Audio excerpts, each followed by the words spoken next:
नमस्कार। हम आज की मीटिंग यूनिवर्सल प्रेयर के साथ शुरू करते हैं। O hidden light, vibrant in every atom. O hidden light, shining in every creature. O hidden love, embracing all in oneness. May each who feels himself as one with thee know he is also one with every other.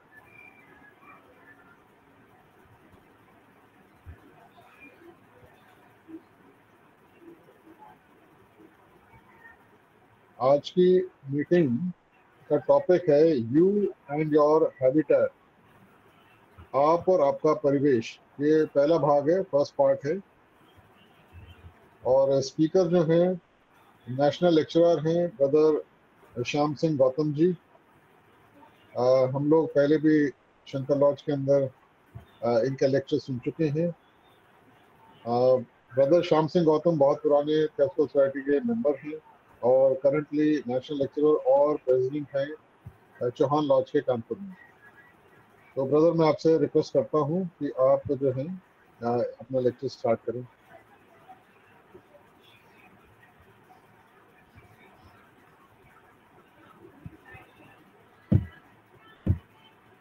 बंधुओं, आज जो मैं पहले सबको नमस्कार, सभी बंधुओं को नमस्कार, बहनों को नमस्कार। हमारा आज का जो टॉपिक है वो डॉक्टर आरएनडेल की पुस्तक यू, यदि आपने देखी हो कभी, तो उस पर आधारित है। और इस पुस्तक को मैंने ट्रांसलेट किया हुआ है और अभी रिसेंटली तो मेरी इच्छा थी कि इसको पढ़ें। बड़ी इंटरेस्टिंग किताब है और बड़ी सिंपल है। इसका पढ़ने का उद्देश्य बेसिकली ये है कि हम लोगों को अक्सर ऐसे बहुत से लोग मिल जाते हैं जो थियोसॉफी से परिचित नहीं है, और उनको यदि हम बताते हैं थियोसॉफी के बारे में तो हमारे जो जार्गन्स हैं थियोसॉफी के, वो किसी के पल्ले आसानी से नहीं पड़ते। तो इसलिए इन्होंने इस पुस्तक में बिल्कुल सिंपल भाषा में लोगों को आकर्षित करने के प्रयास किया है कि वो थियोसॉफी की तरफ किस तरह से बढ़ सकते हैं। मैं जो पुस्तक ले रहा था वो यू है, और इस पुस्तक में जो चैप्टर्स हैं, अध्याय छोटे छोटे से हैं, तो हो सकता है कि हम आज आपको एक के आगे भी कुछ बता सके। तो ये चूँकि जो पहला चैप्टर है थोड़ा सा इंट्रोडक्टरी है, इसलिए जो उन्होंने ये डॉक्टर आरएनडेल ने लिखा है वो थोड़ा सा अंग्रेजी में कम सी है, इसलिए धीरे धीरे समझ में आएगा। लेकिन इसके बाद में बहुत ही सॉफ्ट और आसान विचारों में मत है।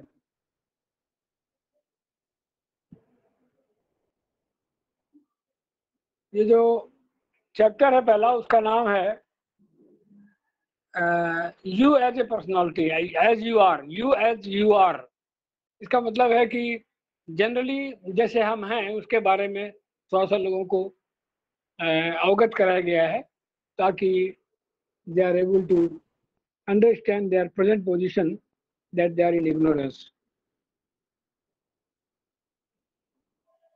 तो पहला सेंटेंस उठता है, आपका जन्म हुआ है, और जिसका जन्म हुआ है वो क्या है? ये बड़े इंपॉर्टेंट क्वेश्चन है जो हम लोग अक्सर नहीं पूछते हैं अपने आप से। We are born on this earth, but who is born?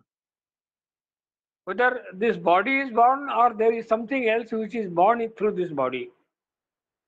तो जीवन और अलग अलग व्यक्तित्व के स्रोत के बारे में थियोसॉफी की जटिल शिक्षाओं में जाए बिना ये कहा जा सकता है कि आप एक तीर्थयात्री हैं जो अपने बारे में नहीं जानता है कि तुम कौन हो। वो उस स्थिति से खोज करते करते वो उस वास्तविकता तक पहुंचता है कि जब वो अपने जीवन के शासक हो जाता है और दूसरा अपने शासनकाल के अभ्यास करने लगता है। मतलब मैं जो प्रेजेंट में हूँ उससे धीरे धीरे हम आगे की ओर बढ़ रहे हैं और अंत में एक ऐसे साम्राज्य के मालिक हो जाएंगे जिसके बारे में अभी हम सोच भी नहीं सकते हैं। जीवन के शासक की एक अधूरी परिभाषा के लिए आप उन उदाहरणों के बारे में कुछ सोच सकते हैं कि वे पूर्णता को जो पूर्णता को प्राप्त कर चुके हैं। बहुत सारे ऐसे लोग होंगे हमारे जीवन में हमने पढ़ा होगा, जिनके बारे में हम सोचते हैं कि वो एक परफेक्ट मैन है। तो उस परफेक्ट मैन के बारे में जब हम जानते हैं, तो मैं कितनी इच्छा करता हूँ कि मैं भी उसी तरह से हो जाऊँ। ये एक डिज़ायर हर एक इंसान के अंदर होगी, और तब उसका नाम लो जो तुम्हारे लिए सबसे अधिक प्रेरक आदर्श हैं। सामान्य दैनिक जीवन में वैसा न हो सकने की निराशा के कारण बहुत दुःख होता है। हम जो अपने सामान्य दैनिक जीवन में जैसा गुज़ारते हैं, उसमें ये संभव नहीं है, और कब संभव है, उसके लिए एक अलग डिसिप्लिन में रहना पड़ता है। तो जब तक हम उस अलग डिसिप्लिन में नहीं जाएँगे, तब तक हम अपनी असलियत को नहीं जान पाएँगे। किंतु थियोसॉफी एक गॉड मदर है, जो उत्तर देती है कि तुम एक दिन वैसे हो जाओगे, और वैसे ही हो जाओगे, और जितना तुम्हारा विश्वास दृढ़ होगा, उतने ही शीघ्र वो समय आएगा। वास्तव में प्रकृति के और ये समय क्यों लगता है? क्योंकि तुम पहले ही वह स्तर प्राप्त कर चुके हो जिसमें तुम हो, और ऐसी आशा की जाती है कि तुम यह जानते हो कि तुम इस स्तर पर पहुंच चुके हो। यद्यपि तुम ठीक ही सोचते हो कि तुम अभी उतनी दूर तक नहीं पहुंचे हो, या तुम उन ऊंचाइयों तक को नहीं समझ पाए हो जिसे तुम नापना चाहते हो। एक्चुअली जो टोटल पीरियड ऑफ इवोल्यूशन है, वो बहुत बड़ा होता है, और उसमें से जो मेजर पार्ट है टाइम से कनेक्टेड, वो हम लोग ऑलरेडी पूरा कर चुके हैं, और एक माइनर फेस है जो जो दीक्षित होने का है, जो शिष्यत्व का है, वो उसमें हमें प्रवेश करना है, और यही हम थियोसॉफिस्ट की का उद्देश्य है मेनली। थियोसॉफी बताती है कि तुमसे जीवन ने पर्दा उठा लिया। थियोसॉफी बताती है कि तुमसे जीवन ने पर्दा उठा लिया है। वास्तव में बहुत अपरिभाषित व्यक्ति पहले पूरी तरह अविकसित रूप से बहुत दूरी पर थी, बहुत अविकसित रूप से बहुत दूरी पर थी। यद्यपि चेतना के बदलते हुए बात देखो भाई, यद्यपि चेतना के बदलते हुए स्तरों से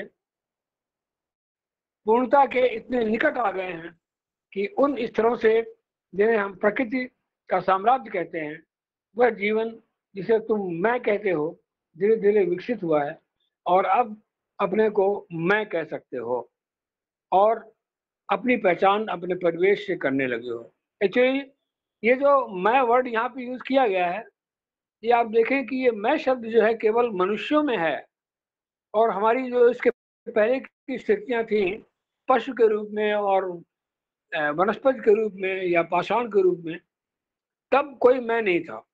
सारा विकास जो था वो एक सामान्य रूप से होता था, और उस टाइम पे कोई इंडिविजुअल स्पेसीज जो है वो अपने को किसी विशेष नाम से नहीं पुकारती थी, और जब से ये मनुष्य बना है तब से उसके अंदर मैं डाला गया। तो मैं ऐसा निरर्थक शब्द नहीं है, मैं के बल पे ही हमारी पर्सनालिटी विकसित हुई है, और हम बहुत कुछ सीख सके हैं।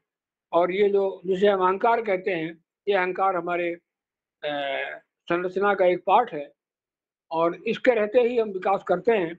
अगर ये नहीं होता तो हम मनुष्य ऊंचाई तक नहीं पहुंच सकता था, लेकिन अंत में जाके जब वो दूसरे फेज पे जाता है तो उसे छोड़ना होता है। प्रारंभ में इस मैं का बहुत अधिक महत्व नहीं होता है, इसने केवल अपने को अलग मानना प्रारंभ किया है। अन्य सबके भाव से हटकर मैं हूं पर आया है, और जो अभी तक उससे संबंधित रहा है, जिसे आर्थिक कारणों से कहा जा सकता है।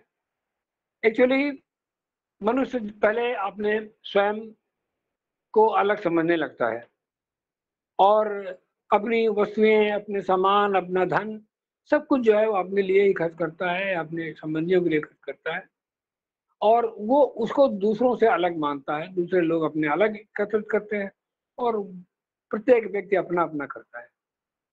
थियोसॉफी कहती है कि मुश्किल से मानव साम्राज्य में आने के पहले ये मैं के उस भीड़ से अलग करते हैं जिसमें वे अभी तक रहे हैं और उसके साथ घूमे फिरे हैं और अपना अस्तित्व बनाए रखे हैं। देखिए, मैं शब्द यहाँ पे इन्होंने जनरल रूप में यूज किया है। अपने मैं के लिए भी मैं कहा है और दूसरे व्यक्ति जो है उनको लोग भी मैं कहा है, मैं आइज। थियोसॉफी कहती है कि मुश्किल से मानव साम्राज्य में आने के पहले ये मैं अपने को मैं के उस भीड़ से अलग करते हैं जिसमें वे अभी तक रहे हैं और उनके साथ घूमे फिरे हैं और अपना अस्तित्व बनाए रखा है।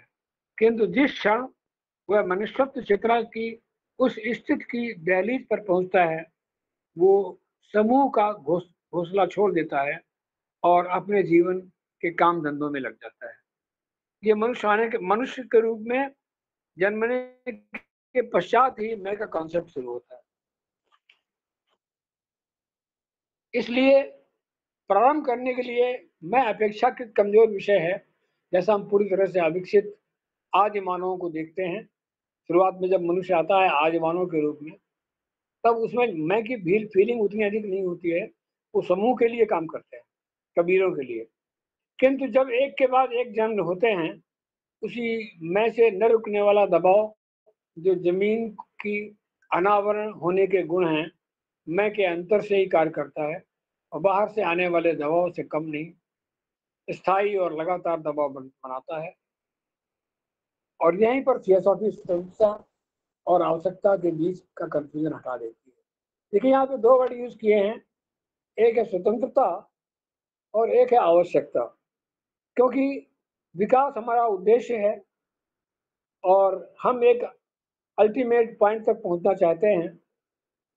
उसके लिए हमें जो चाहिए वो आवश्यकता है और हम अपने आप जो करते हैं वो स्वतंत्रता है। तो हमें अपने आप जो प्राकृतिक रूप से जो लोग काम कर रहे हैं उससे उसको जो है उस आवश्यकता के अनुसार ढालना पड़ेगा धीरे धीरे, तभी जाके हमारे बीच का एक कंफ्यूजन हटेगा। ये दोनों शब्द का अर्थ है, जब हम व्यक्ति और विकास की प्रक्रिया के बारे में अलग अलग सोचते हैं, इसलिए व्यक्तियों और विकास की प्रक्रिया जो बाहरी शक्ति है के बीच एक प्रकार का संघर्ष रहता है। इसलिए व्यक्ति के लिए बिल्कुल आवश्यक है कि वो अपनी इस अंतर्निहित आवश्यकता, प्रकृति और स्वतंत्रता के संग्राम, स्वतंत्रता को सॉरी प्रकृति और स्वतंत्रता को प्राप्त होना, इसलिए व्यक्ति के लिए बिल्कुल आवश्यक है कि वो अपनी इस अंतर्निहित आवश्यकता की ओर ध्यान दे, जो प्रकृति और स्वतंत्रता को प्राप्त होना है। थियोसॉफी में आवश्यकता शब्द का शासकत्व का प्रतिनिधित्व करता है और स्वतंत्रता शब्द सत्य का प्रतिनिधित्व करता है। स्वतंत्रता और आवश्यकता में बहुत संघर्ष बहुत दूर की वस्तु है और किसी व्यक्ति के किसी निष्ठुर के हाथ गिरवी होने से बहुत दूर। वास्तव में स्वतंत्रता सुंदर आवश्यकता की बहुत महान सेविका है। जो हमें सुंदरता चाहिए अपने जीवन में, वो हम उस स्वतंत्रता से लाते हैं, जो चाहते हैं वो करते हैं। वो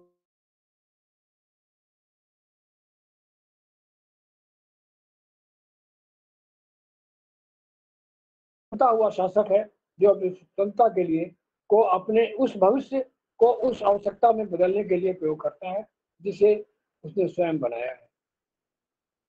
उसके एक जीवन का इंटीग्रल अंग के दृष्टिकोण से वो वैभवशाली व्यक्तिगत और यूनिवर्सल आवश्यकता स्थापित करता है। एक व्यक्ति के रूप में वह अपने को स्वतंत्रता देता है उस वैभव का वास्तविकरण करने के लिए जिससे मुक्त होने से वो बच नहीं सकता। इसलिए यहाँ तुम अपने मैं के साथ विकास के किसी स्तर पर हो।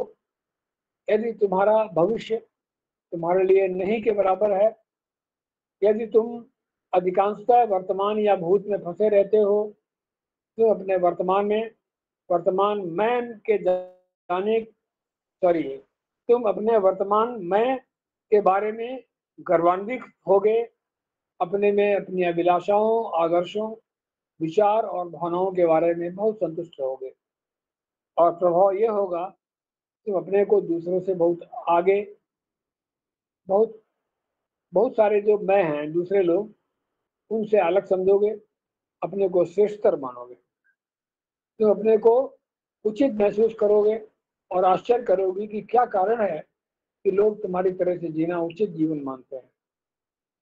तुम अपने इस ब्रांड के धर्म, राजनीति, आदतें और अन्य गुणधर्मों को जो तुम्हारे व्यक्तिगत विकास के स्तर के कारण हैं का गर्व से प्रचार करोगे और वास्तव में तुम संकुचित, इनटॉलरेंट और संभवतः भक्तिपूर्वक, करुणा युक्त और एग्रेसिव होकर काम करोगे।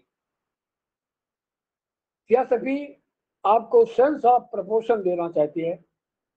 यह तुमसे कहती है जो अब तक हुआ वो सब ठीक है, किंतु उस भविष्य के लिए भी गतिमान हो जाइए जो तुम्हारी प्रतीक्षा कर रहा है। वर्तमान में ठहर मत जाओ। थियोसॉफी तुम्हें बुलाती है आनंदमय असंतुष्टि के लिए। असंतुष्टि वर्ड यहाँ पे यूज किया है, इन्होंने बड़ा महत्व दिया है इसको। तो जब तक मनुष्य अपने वर्तमान से असंतुष्ट नहीं होगा तब तक वो आगे नहीं बढ़ेगा। जब वर्तमान से असंतुष्ट होता है तभी नए दिशाओं में कदम रखता है। तो थियोसॉफी तुम्हें बुलाती है आनंदमय असंतुष्टि के लिए, उस सब कुछ से जो तुम हो बिना किसी अपवाद के, उन सब में से कुछ कितना भी अच्छा क्यों नहीं, उस सब से असंतुष्टि आपके अंदर होनी चाहिए। और अधिक कुछ मैं के लिए विनय कर रहा है हो और तुम सीख गई होने वाले हो, जो तुम सीख गई होने वाले हो। यदि समय आपका सेवक हो जाए, किंतु सबसे अंत में यदि समय आपका मालिक हो जाए, क्योंकि थियोसॉफी कहती है अपेक्षाकृत छोटे मैं में रहकर संतुष्ट रहो, जबकि इस मैं में एक से एक बड़ी अभिव्यक्तियां छुपी हैं जो तुम्हारी जैसी समझ की प्रतीक्षा कर रहे हैं। थियोसॉफी के अपने सामने जो सबसे बड़ी बाधा है प्रतीत होती है वो है मैं जहाँ हूँ वहाँ संतुष्ट हूँ। ये जो विचारधारा है, मैं जहाँ हूँ मुझे जो कुछ आता है उससे उतने चाहिए मुझे, I don't want anything else, ये जो थॉट है वो थियोसॉफी के सामने सबसे बड़ी बाधा है।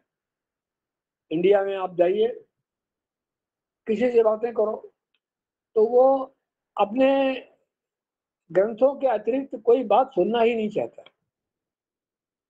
ऐसा बिना हिचक के कहा जा सकता है कि थियोसॉफी एक असंतुष्टि का विज्ञान है, किंतु उथल पुथल करने की, चिड़चिड़ापन, दुखी रहकर नहीं, असंतुष्ट रहकर नहीं, जो यह सोचकर जीर्ण होती है कि कुछ ऐसा चाहिए जो इस मैं को बड़ा और बड़ा अच्छा कर दे, जो इसे कैरेक्टराइज कर दे।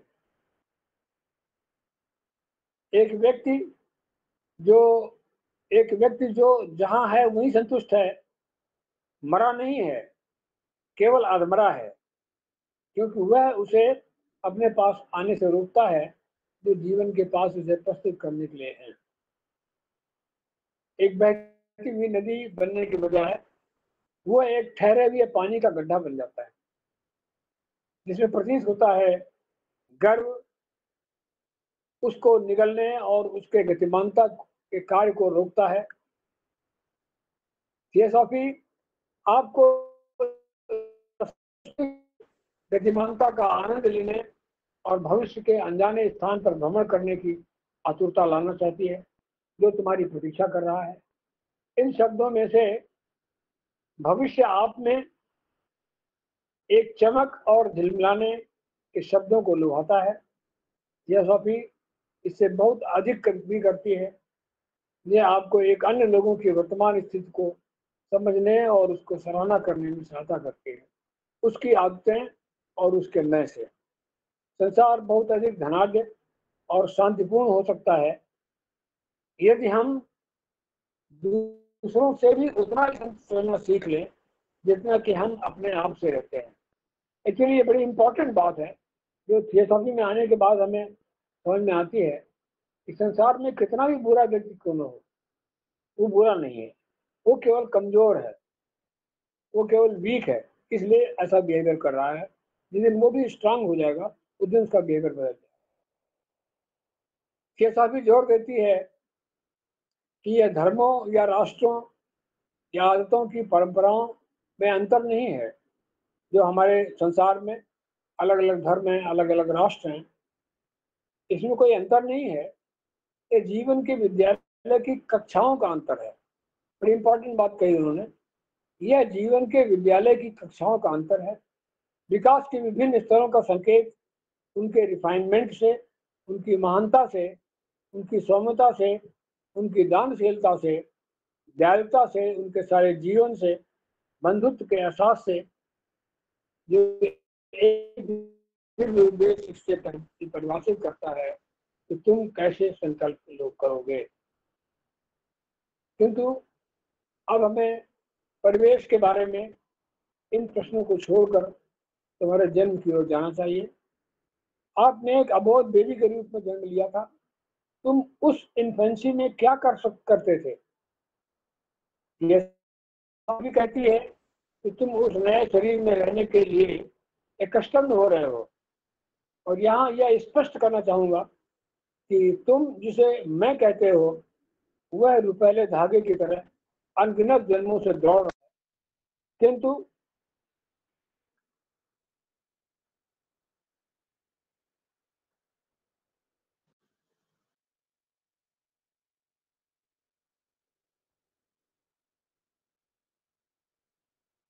किंतु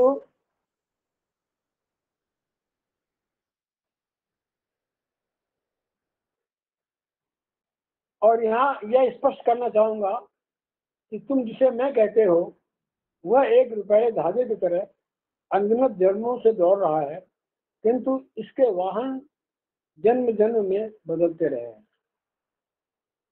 मैं स्थायी है, किंतु वाहन जन्म जन्म में बदलते रहते हैं। वास्तव में मैं बहुत पुराना है। ये मैं जो है वो इन्वर्टेड कामा के अंदर है। It indicates the I, the individual.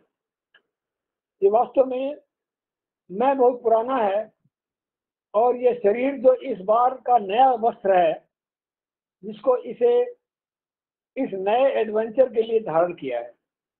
एक देवी के रूप में तुमने एक नया और स्वच्छ वस्त्र धारण किया है। छोटा है, ये सच है, कमजोर है और लगभग असहाय है।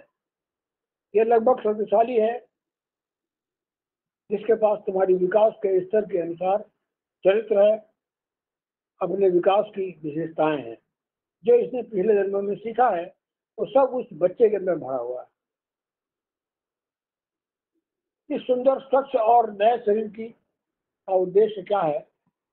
बिचौलिया होना या उस धारा से कहना मैं और परिवेश के बीच जहाँ से तुम्हारा मैं अपने पोषक तत्व लेगा।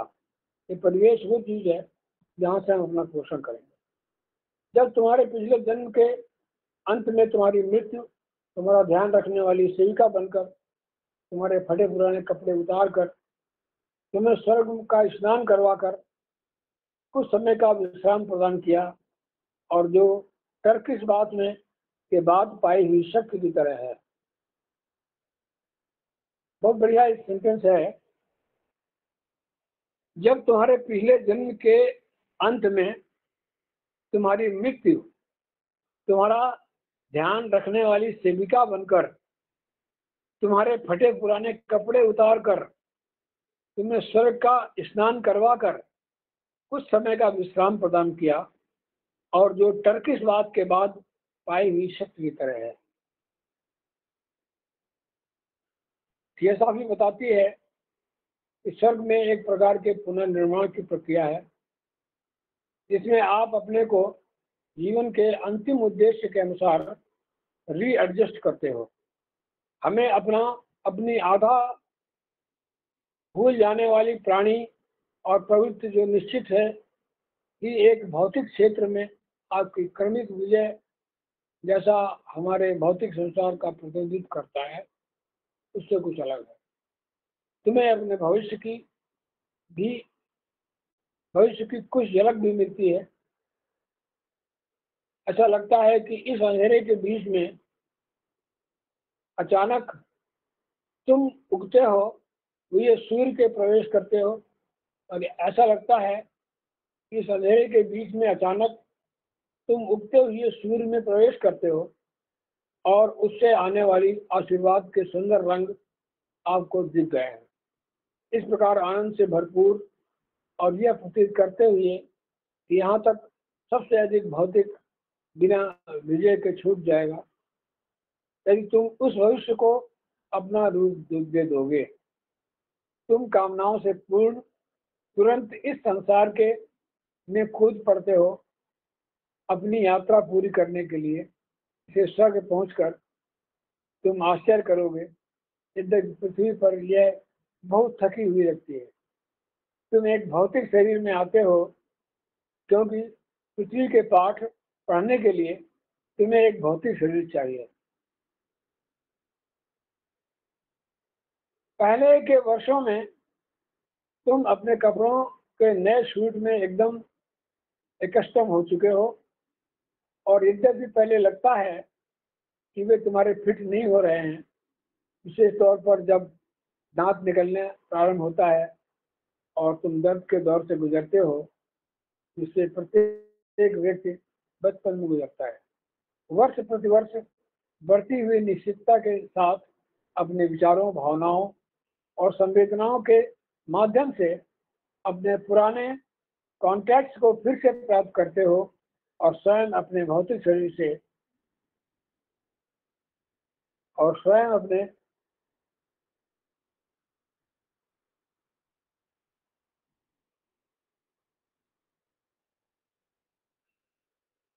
जिससे प्रत्येक व्यक्ति बचपन में गुजरता है।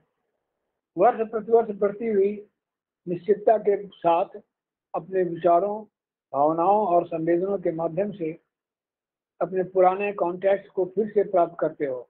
ये बड़ी इंपॉर्टेंट बात है कि हमें इस जन्म में कोई नया नहीं मिलता है अपना संबंधी के रूप में। माता पिता, भाई और जितने भी संबंधी हैं, सब हमारे पुराने ग्रुप है एक, वही बार बार आता है और उन्हीं में से खाली रोल बदलते रहते हैं।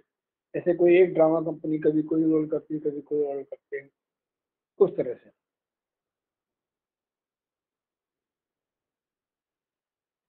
तुम्हारी पुरानी शक्तियां अपने बहाव के साथ पुनः नवा हो जाती हैं। पुरानी प्रवृत्तियां पुनः डोमिनेट करती हैं। तुम्हारे पुराने लगाव पुनः बांधने लगते हैं। तुम्हारी गतियां अपने पूरे आयाम तुम्हारे जीवन के पेंडुलम में आ जाते हैं, जिसे तुम अपने वर्तमान विकास के स्तर पर कर पाते हो। तुम अपना पुराना जीवन धीरे धीरे पुनः नया करते हो, किंतु यह अन्य प्रकार से, अलग प्रकार से, क्योंकि पर्यावरण और सेटिंग्स इतनी अलग हैं उस जीवन से जिसमें तुमने वर्षों पहले अपने पहले जीवन में अनेक वर्ष रह चुके हो, संभवतः अनेक शताब्दी पहले। ये प्रश्न है कि कितने समय पहले। ये प्राय लोग पूछते हैं कि कब हम दोबारा जन्म लेंगे। तो यह एक असंख्य परिस्थितियों पर निर्भर करता है। उनमें से एक है कि आप आध्यात्मिक जीवन में कितने एडवांस हो। केवल एक संख्या देने के उद्देश्य से हम कह सकते हैं 4 या 7 शताब्दी पहले, क्योंकि वास्तविक संख्या इससे बहुत कम और बहुत अधिक भी हो सकती है। सेटिंग्स और परिस्थितियों का यह अंतर उत्थान और अवसरों में परिवर्तन का कारण है। क्या तुम एक ही परिवेश में बार बार रहना चाहोगे? ऐसा करने से आप डिजेनरेट होंगे। यह ऐसा ही होगा जैसे किसी निकट संबंधी के साथ विवाह हो जाए, तो वो क्या होगा, वो वही संबंधी बार बार मिलते रहेंगे। तुम ताज़ा होकर नई चुनौतियों के लिए नए जन्म में उत्सुक होते हो, इसलिए इन फेयरवेल परिस्थितियों में तुम आगे बढ़ते हो। प्रत्येक बार जीवन एक नए परिवेश में पाते हो और नए पाठ सीखने को मिलते हैं। जहाँ यात्रा छोड़ी थी उसके आगे बढ़ते हो, यद्यपि कपड़े उतारने और पहनने के बीच का समय, जिसे हम मृत्यु और जन्म कहते हैं, वो निश्चित ही हमें आगे ले जाता है और हम वहीं से यात्रा प्रारंभ करते हैं जहाँ से पिछली बार छोड़ा था, वहीं से आरंभ करते हैं। तो हमारे नए परिवेश में सम्मिलित प्रत्येक तत्व का अपनी आगे की प्रगति के लिए करना चाहिए, जिसके लिए तुम जीवन में आए हो। यह थियोसॉफी आश्चर्यजनक रूप से सहायता करती है, क्योंकि यह बहुत स्पष्ट करती है कि तुम कहाँ से आए हो और तुम्हें क्या करना चाहिए। थियोसॉफी के उपलब्ध क्लासिकल साहित्य का अपेक्षाकृत छोटा सा अध्ययन आपको पर्याप्त आइडिया दे जाता है कि तुम कौन हो, तुम किस प्रकार के व्यक्ति हो और अभी तक तुम्हारा सामान्य मार्ग क्या था, और इन सब से अधिक महत्वपूर्ण है कि तुम अपने असली उद्देश्य की ओर चल रहे हो। ये सब अधिक शुद्ध रूप में जानने के लिए आप अधिक और अधिक सक्षम हो जाएंगे, जो करोड़ों परिस्थितियों के रूप में तुम्हारे आसपास हैं। यदि तुम जानते हो कि तुम कहाँ से आए हो, तुम किस प्रकार के व्यक्ति हो, मैं अपने से त्याग पत्र दे देगा और वह अपने को ऐसे डिजाइन कर लेगा कि आप अपने परिवेश के प्रति संबंधों में कहीं अधिक रचनात्मक रूप से वैज्ञानिक होंगे। आप ऐसे व्यक्ति बन जाएंगे जो जानता है कि वो किस उद्देश्य से है, एक भूसे के तिनके की तरह नहीं, जो हवा की दया से इधर उधर मारा मारा घूमता है। दूसरे शब्दों में, तुम अधिक बड़ी शक्ति हो स्पीड और शुद्धता में, चरित्र निर्माण में, चरित्र सुखी जीवन और शक्ति में एक बहुत जीवन सार है। इसलिए यहाँ हो तुम, ये पुराना मैं एक नए कपड़ों के शूट में फिर से यहाँ, क्योंकि तुम आना चाहते थे, क्योंकि तुम जानते हो यही वो भूमि है इसमें जीवन पर विजय मिल सकती है। क्या सभी पावरफुली आपकी सहायता के लिए आती है। जैसे जैसे तुम इच्छा करोगे, ये सब क्या है, ये बताती है कि तुम एक बेबी हो और बेबी क्यों ग्रो करता है, वो क्या है वास्तव में, अपनी विचित्र कुछ न कुछ समझने की स्थिति में छोटा सा जीवन, यह धीरे धीरे किस ओर जा रहा है और बेबी स्थिति का ये सबसे अच्छा उपयोग कैसे किया जा सकता है। अगले अध्याय में थियोसॉफी के पास आपके माता पिता और परिवार के बारे में बताने के लिए बहुत कुछ है, क्योंकि यह भी तुम्हारे साथ तुम्हारी पीछे के जीवन से आते हैं।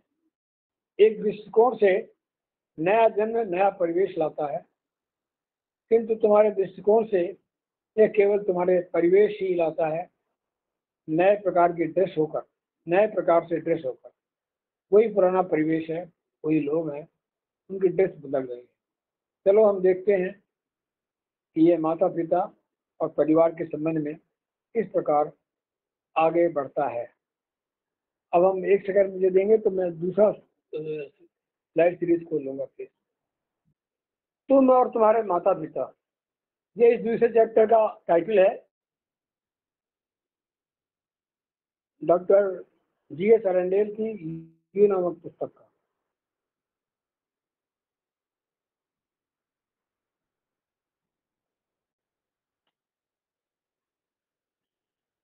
जन्म लेने के बाद यह प्रश्न उतना महत्वपूर्ण नहीं है कि तुमने किस परिवार में जन्म लिया है, बल्कि यह कि तुमने उसी परिवार में क्यों जन्म लिया है, तुमने उनके यहाँ क्यों जन्म लिया है। कभी अपने अंदर ये क्वेश्चन था है, क्या ये रैंडम है, जैसे कि जिसको जन्म लेना है आंख बंद करके किसी भी जादुई छड़ी से माता पिता चुन लिए गए। थियोसॉफी इसे मना करती है, ये मानती है कि माता पिता के चुनाव में कुछ भी रैंडम नहीं है, कोई मनमानी नहीं है, कुछ भी बेतरतीब नहीं है। और इसलिए बच्चों के चुनाव में भी, यानी ऐसा नहीं है कि हमने माता-पिता को चुना हो और ऐसा भी नहीं है कि माता-पिता ने बच्चों को चुना। इसका विलोम सत्य यह है कि प्रत्येक व्यक्तियों की एक सीमित संख्या के बीच में अपने पूरे विकास की क्रिया में संबंधित रहता है। वही लोग बार-बार अपने कर्तव्य करते हैं, पिता के रूप में, माँ के रूप में, भाई के रूप में, बहन के रूप में, चाचा-चाची, कज़िन, पितामह, पितामही, पुत्री, पुत्र, भतीजा, भतीजी और मित्रता भी शामिल है। ये सारे जो संबंध हैं, ये पूर्व जन्मों से कंटिन्यू हो रहे हैं। इसका अर्थ ये है कि जो तुम्हारा पिता है, वो अनेक बार तुम्हारा संबंधी रह चुका है। तो यही तुम्हारी माँ के बारे में भी सत्य है। और कोई निकट मित्र भी और तुम्हारे परिवार के सभी सदस्य पहले भी तुम्हारे सदस्य रहे हैं और वे भी जो तुमसे संबंधित हैं और अब तुम्हारे परिवार चक्र में नहीं है। परिवार चक्र में न होने का मतलब ये है कि उनका जो जन्म पीरियड है वो कुछ और है, इसलिए वो तुम्हारे ग्रुप में नहीं है। एक और ग्रुप, 2-3 ग्रुप में वो चला करते हैं। इस प्रकार हम नए जन्म में एक धागा पकड़ लेते हैं, न केवल अपनी गतिविधियों और विचारों और भावनाओं की, बल्कि संबंधियों की भी। अपनी गतिविधियों, विचारों, भावनाओं की तो हमें पूर्व जन्म के जो हमारा जो कारण शरीर में जो हमारी स्थिति हो गई है, उसकी वजह से हमें फिर से मिल जाती है और संबंधी गण हमें फिर से मिलते हैं, ये एक नई बात। यह किसी प्रकार से अतिशयोक्त नहीं है। जैसा इस जीवन में उसी प्रकार पहले के जीवनों में भी इसी प्रकार के संबंधों को परिपूर्ण करते हैं। भले ही ऐसा लगता है कि ये जिस संबंध में है वही उनको सूट करते हैं, जो भूमिका है वे इस जन्म में है, जिस भूमिका में वे इस जन्म में है। आप कल्पना नहीं कर सकते कि जो पुराने समय में आपकी चाची लगती हैं थी, वो तुम्हारे बहुत मॉडर्न बच्चे हो, तुम्हारे भाइयों में से कोई हो, किंतु वास्तविकता ऐसी ही है। इस जन्म में किसी का जो टेम्परामेंट है, तो यह आवश्यक नहीं कि वह उसका पुराना परमानेंट टेम्परामेंट हो। वास्तव में इसका उल्टा कहीं अधिक आवश्यक और सत्य है। विकास का उद्देश्य है विकसित करना, कुल मिलाकर एक ऑलराउंड परफेक्शन। कोई एक तरफा फिजूल खर्ची नहीं। शीघ्र या देर से एक बहुत कठोर हुआ गुण भी अपने विलोम के स्थान पर स्थान देता है। पूर्व अनुभव के लिए और उस पूर्ण लचीलेपन की जो ऊंचाई पर रहती है, जब घाटी में प्रवेश करती है तो अपने पहाड़ के स्वाद को खोती नहीं है। अंत में सभी का गंतव्य एवरेस्ट होता है, यदि हम एंटीथेसिस की गहराइयों में न चले जाएं। यानी कभी ये भी संभव है कि हमारा जो विकास है वो नेगेटिव डायरेक्शन में हो जाए। इसी बीच ये सत्य हमें सहायता करता है। हमें ब्रांड सहानुभूति विकसित करने के लिए भी सारी कमजोरियों और अज्ञान के बारे में समझ होनी चाहिए, क्योंकि यह भी उन भव्य ऊंचाइयों को जाने वाले रास्ते के भाग है।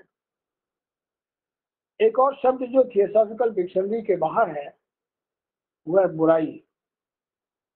बुराई नाम की चीज थियोसॉफिकल डिक्शनरी में नहीं है, क्योंकि इस जीवन से मुक्ति पाने के बाद जब हम ऊपर के जीवन में जाते हैं, वहां पे बुराई नाम की कोई जिस पर विश्वास कर पाना कठिन है। जब कोई मोटिव और कार्यों का विश्लेषण करता है, चेतना की ऐसी कोई स्थिति जिसे बुराई या विकेटनेस कहा जा सकता है, वो वहां नहीं होती है। वो कमजोरी है पर विकेटनेस नहीं। जो आदमी धरती में भी यानी हमारे प्रेजेंट में भी जो बुरा दिख रहा है वो बुराई नहीं है, बल्कि उसकी बचपना है, उसका ये कमजोरी है उसके। इसलिए बचपने के लिए किसी बच्चे को दोषी नहीं दे सकते। ये सब पतन है, यह केवल इस सत्य की ओर संकेत करता है कि संबंधों और उनके दृष्टिगत विशेषताओं का आपस में मिश्रित हो जाना इतना आसान है जैसा किसी क्षण एक कैलिडास्कोप में देखते हैं। कैलिडास्कोप क्या होता है? एक ऐसा इंस्ट्रूमेंट है जिसके अंदर चारों तरफ अनेक मिरर्स लगे हुए हैं, दर्पण, और उसके नीचे कुछ डिफरेंट कलर्स के जो है पत्थर पड़े हुए हैं, और उसको आप हिला दो तो उसका सीन बड़ा रंग बिरंगा पूरे उसमें चारों तरफ दिखता है। जैसे आप गए होंगे कभी कानपुर में एक नहीं गए होंगे, कानपुर में एक कांच का घर है, वो जेके वगैरह ने बनवाया था इस जमाने में। वहां पे कोई भी आदमी खड़ा होता है तो उसके हजारों चीज दिखाई पड़ते हैं।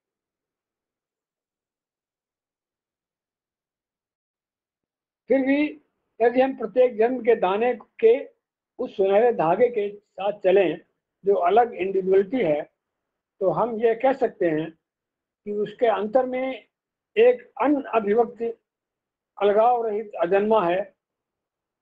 तब वृत्ति वृद्धि का संवेग आता है। यहाँ हम विचार नहीं करते हैं कि वह कहाँ से आया। ये सुनहरे धागे का बंडल खुलता जाता है और धागे में एक के बाद एक प्रत्येक जन्म के दाने गूंथते जाते हैं ताकि दैवी पूर्णता का हार बनकर तैयार हो सके। तुम्हारे अपने हार में अनुभवों के कितने दाने लग चुके हैं? प्राथमिक स्तर पर दाने खुरदुरे और असमान आकार के होते हैं। इसकी आवश्यकता भी है और अवश्यंभावी भी है, किंतु अंत में प्रत्येक दाना पूर्ण होता है और शाश्वत जीवन का चक्र पूरा होता है। फिर से हम मेल या फीमेल बेबी की ओर आते हैं, किंतु बेबी मैं नहीं। यह याद रखें कि परिवार के अनेक सदस्यों जिनको वह मैं अपने जन्मों से जानता रहा है पर यहाँ पहचान नहीं कर पा रहा है।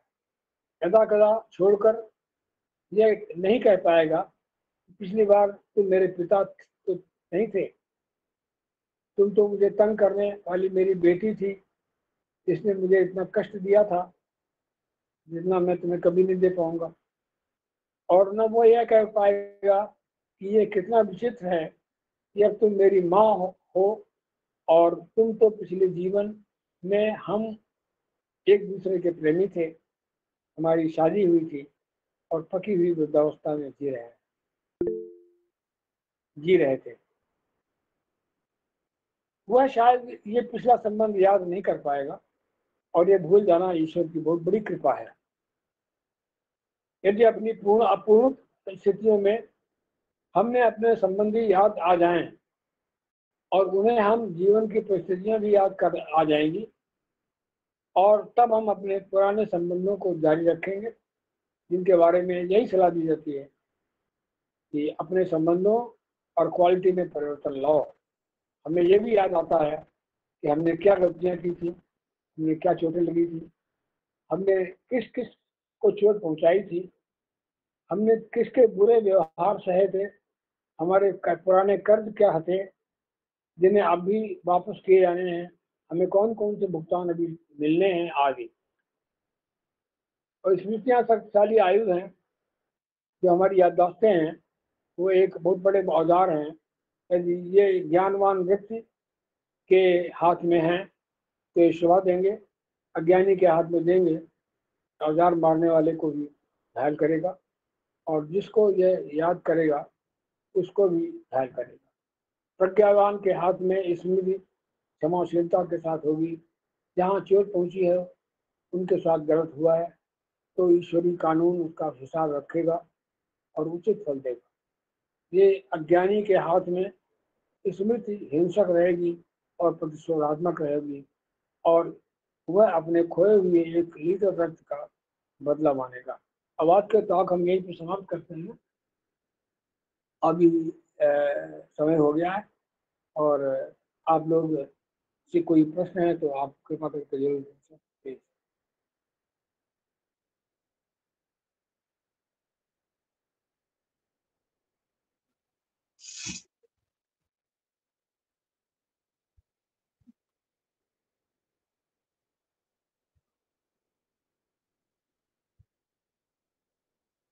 बहुत बहुत धन्यवाद ब्रदर। किसी का कोई सवाल है या कोई कमेंट करना चाहते हैं तो मोस्ट वेलकम।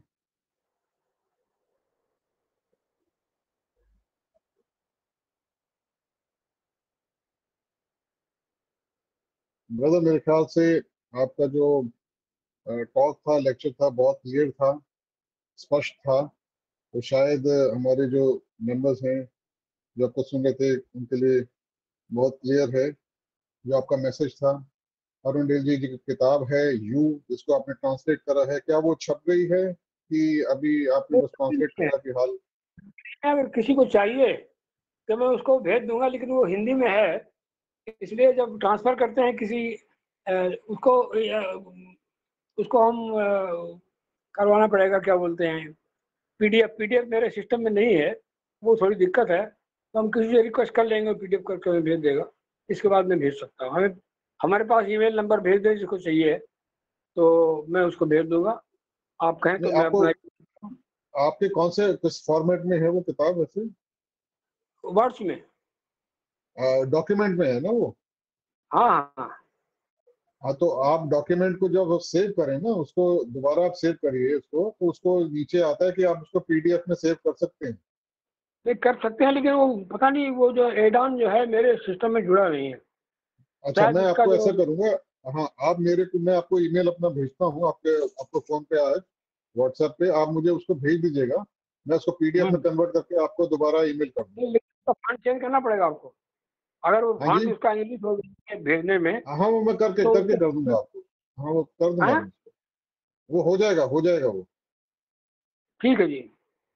जी जी। मेरा जो ईमेल नंबर है वो नहीं, मैं आपको श्याम आज गौतम। आपको मैं व्हाट्सएप जो है ना अपना एक मैसेज भेजूंगा, हाँ, आप व्हाट्सएप उसमें पे डाल भेज दीजिएगा दीजिएगा। ईमेल। ठीक जी जी। ठीक ठीक।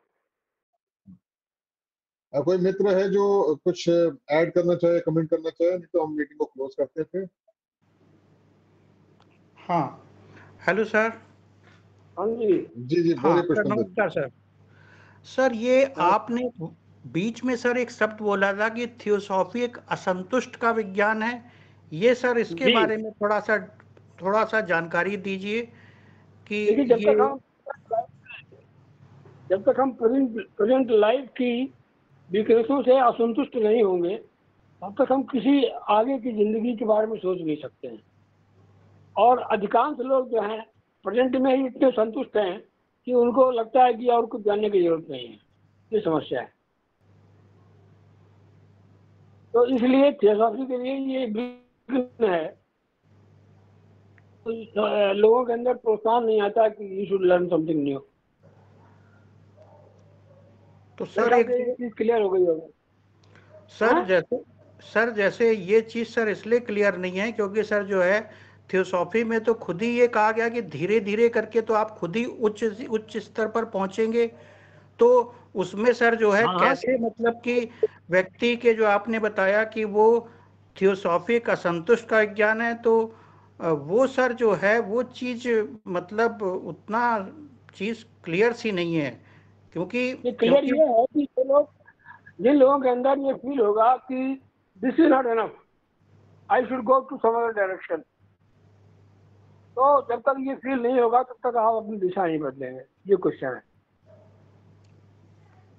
अगर सर आप थियोसॉफी में होंगे तो आप सर जी, हाँ तभी सर ब्रदर, एक अच्छा मिनट। आपको होगा। मैं पुष्पेंद्र तो जी आपको मैं आप श्याम जी, मैं थोड़ा सा एक मिनट क्वेश्चन का आंसर करने की कोशिश करता हूँ, देखिए शायद उसको ठीक लगे। पुष्पेंद्र जी वो जो कह रहे हैं वो ये है जी कि अगर नॉर्मल जो व्यक्ति है, जैसे हम जिंदगी जीते हैं, स्पिरिचुअल साइड पे नहीं है, नॉर्मल व्यक्ति है, जब वो सवाल उठाता है कि जो मेरे सामने दिखाई दे रहा है कि मेरी मृत्यु होगी, मेरा सब कुछ छिनेगा, मेरे को बीमारी भी आएगी, सब कुछ बुढ़ापा भी आएगा, तो अभी उससे जो है मेरे को पूरी संतुष्टि नहीं है, कि मेरे को लगता है कि कुछ और भी है। दुनिया में कुछ और भी है, हाँ, वो कुछ गहराई में भी है। तो वो गहराई को कैसे मालूम पड़ेगा उसको? जब उसको ये असंतुष्ट होगा, जिसको डिवाइन डिसकंटेंट कहा गया है, जब ठीक उसके अंदर आएगा तो फिर वो सर्च पे जाएगा, ढूंढने जाएगा, कभी गीता में जाएगा, कभी वेद में जाएगा, कभी किसी और किताब में जाएगा। तो ऐसे ही वो थियोसॉफी में भी आएगा। तो वो ये कह रहे थे, वो ऐसा व्यक्ति थियोसॉफी में आता है जो पूरा संतुष्ट है, जो अपनी जिंदगी से बिल्कुल खुश है। उसको क्या लेन देना इन किताबों से, थियोसॉफी से और बाकी चीजें। क्या मैं सही कह रहा हूँ गौतम जी? जी हाँ, बिल्कुल सर, ठीक कह रहे हैं आप। बिल्कुल आपने सर ठीक ढंग से सर एक्सप्लेन किया आपने, मतलब ठीक आपने बताया सर कि एक एक जो है कि अगर एक एक सामान्य व्यक्ति होगा तो जब तक उसमें वो क्यूरियोसिटी इन फ्यूचर नहीं होगी तब तक जो है वो आगे बढ़ने की चीज़ मतलब नहीं करेगा। तो आपने थोड़ा सा Correct. उसको और डीपली थोड़ा सा उसको समझा दिया, वो सर मतलब हमको समझ में आया है सर। ठीक सर, धन्यवाद sir. Okay.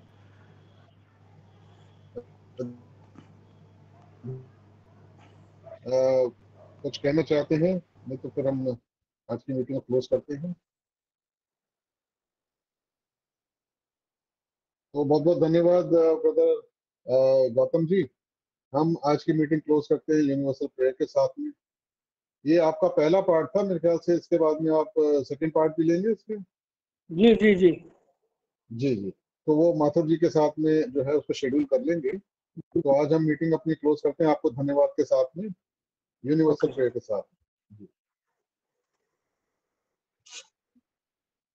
O hidden life vibrant in every atom, O hidden light chapter O shining in गए, एवरी अभी 2 क्रीचर, चैप्टर हुए। O hidden love embracing all in oneness. Hello May each who feels himself as one with hello thee know he is also one with every other. आप सबका बहुत बहुत धन्यवाद meeting को attend करने का। मीटिंग क्लोज होती है। Thank you very much.